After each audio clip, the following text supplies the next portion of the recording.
All right, let's talk about the U.S. Constitution. And I know what you might be thinking. Another dry history lesson, right? Nope. We're going to look at this document in a totally different way. Think of it less like a sacred text and more like an owner's manual for a really powerful and kind of dangerous machine. For millions of people, new citizens, soldiers, public officials, there's this moment where they raise their hand and swear an oath. But think about what they're swearing to. It's not a king, it's not a political party, it's a document. They're literally swearing loyalty to an idea, to a big, ongoing experiment. But here's the twist. What if that whole experiment, the one people pledged their lives to, what if it all kicked off with a betrayal? A secret plot, even? Yeah, you heard that right. The story of the Constitution isn't all powdered wigs and polite debate. It actually starts in a moment of total crisis. It's a story about secrets, a massive gamble, and a plan so controversial it could have shattered the country before it even got off the ground. So picture this. It's 1787. The Revolutionary War is won, but the victory feels hollow. The country is basically falling apart. The first attempt at a government, the Articles of Confederation, is a disaster. States are at each other's throats. The whole American dream is about to go up in smoke. They had to do something. And this is where the deception comes in. Look at this. The official mission these delegates were sent on: revise the Articles of Confederation. Just make a few tweaks.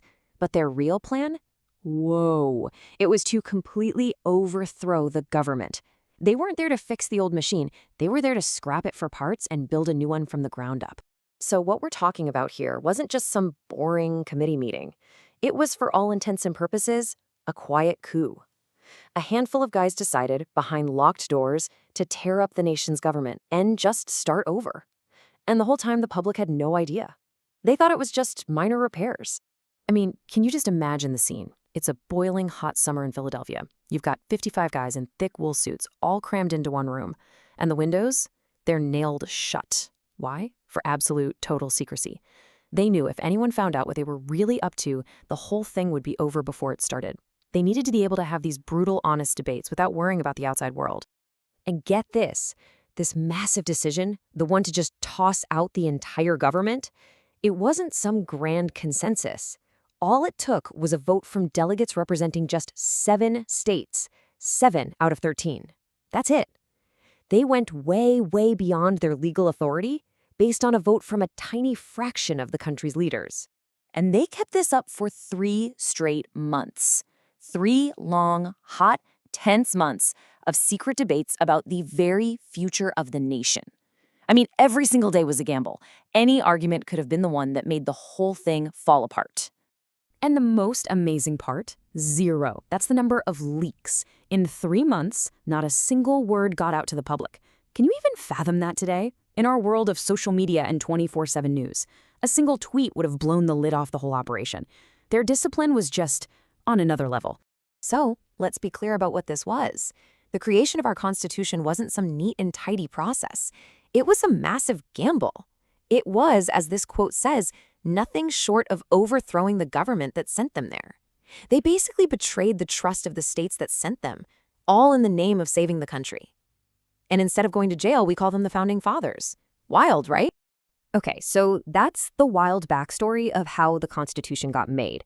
But now let's talk about what this thing actually is. Because it's not poetry and it's definitely not some holy scripture. It's something way more practical. And this is the absolute core of it. The best way to think about the Constitution is as an instruction manual, a user's guide for a machine of government built by people who were deeply, deeply suspicious of power, especially their own. They knew people could be greedy and ambitious, so they designed a machine full of safety features, and this document is the manual that tells you how it all works. The preamble is basically the why we built this thing section of the manual. And just look at the list of goals. It's all very practical stuff. Forming a union, justice, peace, defense. Notice what's not on that list? There's nothing about a particular religion or a political party. It's just a straightforward blueprint for a society that works. All right, let's get into the nuts and bolts. If the Constitution is the manual, then the articles inside are the schematics. They lay out exactly where all the different parts of the government machine go, what they're supposed to do, and this is the most important part, how to keep any one part from getting too powerful. And this table here, This is the genius of the whole design, the famous separation of powers. See how no single branch gets to do everything? Congress makes the laws, but they can't enforce them. The president enforces them, but he can't write them. The courts interpret the laws, but only when a specific case comes before them. It's basically a system designed to be frustrating, on purpose. It slows things down to prevent any one group from just taking over. Now, it's really telling that Article 1, the part that creates Congress, is by far the longest section in the Constitution. That's because the founders feared the power of lawmakers more than anything. They worried about mob rule, and that's exactly why they split Congress in two. You have the House, which is supposed to be responsive to the people's immediate passions, and then you have the Senate, which was designed to be a cooling saucer, to slow things down and kill bad ideas. The founders were also smart enough to know they couldn't see the future, so they built in some safety features. Article 5 is basically the how to update your machine section.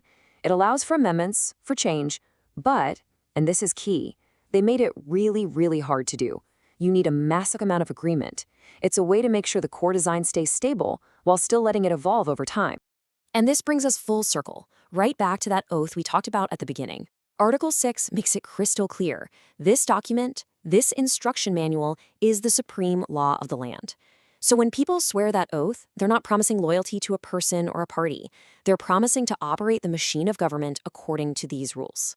So after all of that, what's the big takeaway here? It's that the Constitution isn't some artifact in a museum to be admired behind glass. It's not a monument. It's a tool, and it's meant to be used. Which brings us to the single most revolutionary idea baked into this whole manual. Power doesn't come from a god or a king or a political party. Power comes from the people. We the people. That's it. The entire system is built on that radical foundation. You know, the founders didn't give us a finished work of art. They gave us a set of blueprints and a toolbox. They created a system where power is never owned. It's just a temporary trust loaned out to elected officials who are supposed to use their best judgment and then, crucially, give that power back. And that's where you come in. That's where we come in. As the owners of this manual, we have a job to do, right? We have to learn how the machine is supposed to run so we can tell when it's breaking down. We need to know where the power is supposed to be so we can call it out when it starts pulling in the wrong places. It's our responsibility. Look, the story of the Constitution isn't just history. It's a living, breathing challenge.